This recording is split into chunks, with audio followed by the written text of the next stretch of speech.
ఈ mask man problem ఏందో నాకు అర్థమైతే లేదురా బాబో. ఎవరన్నా చెప్పండి అయ్యా గేమ్ ఎట్లా ఆడాలి అని. బయట ఏదో జరిగిపోతుంది, బయట ఏదో నాకు ఆర్మీ ఉందని తెగ ఫీల్ అయిపోతాడు. అయ్యా దొర, ఏమీ లేదు, అంతా డొల్లే. నువ్వు లోపలికి ఎందుకు వచ్చావో అర్థమైతలేదు. అసలు ఎందుకు గెలుక్కుంటున్నావో నాకు అర్థమైతలేదు. కావలసి గెలుక్కొని మరి ప్రతి ఒక్కరితో మాట అనిపించుకుంటున్నావు. అంత పొగరు పనికిరాదు గుండంకులు. కొంచెము గేమ్ ఆడు. జర ఇప్పుడన్నా ఆలోచించి కరెక్ట్గా ఆడు గేమ్. అనవసరంగా వాళ్ళని వీళ్ళని గెలికి నువ్వు బ్యాడ్ అయిపోతున్నావు. ఇట్లనే చేసావనుకో, నెక్స్ట్ వీక్ నామినేషన్ అయినావు అనుకో, తోలేస్తారు నిన్ను. అర్థమవుతుందా గుండంకుల్? కొంచెం జాగ్రత్తగా ఆడు బై. ఏంది ఇదంతా పంచాయతీ? కావాల్సి మరి సపక్కున రుద్దుకుంటున్నావు. అవసరమా నీకు? గేమ్ ఆడనీకు పోయినావు, మాటిచ్చి పోయినా అంటున్నావు, నేనేందో నిరూపిస్తా అన్నావు. ఇదేనా నిరూపించుకున్నది?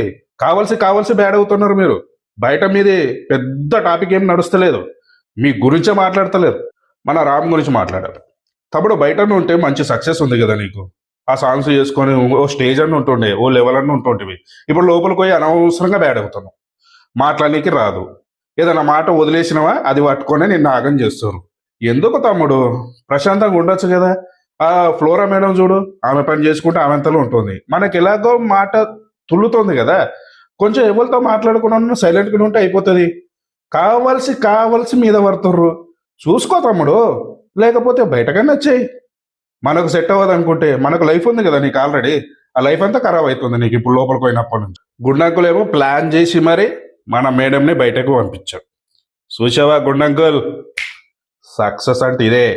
నేనైతలే నన్ను బ్యాట్ చేస్తారు అంటే మీరంతలో మీరు బ్యాట్ చేసుకుంటారు, కానీ మీరు కావాల్సి ఇంకోళ్ళని బ్యాట్ చేద్దాం అనుకోరు. చూసావా రిటర్న్ ఎట్లా వచ్చారో? లోపల అంతమంది సపోర్ట్ చేశారు, నాకు చేస్తలేరు అని అంటే మీరేం చేస్తున్నారు? ప్రతి ఒక్కరితో గొడవ పెట్టుకుంటున్నారు. ఎంతైనా మేడమే.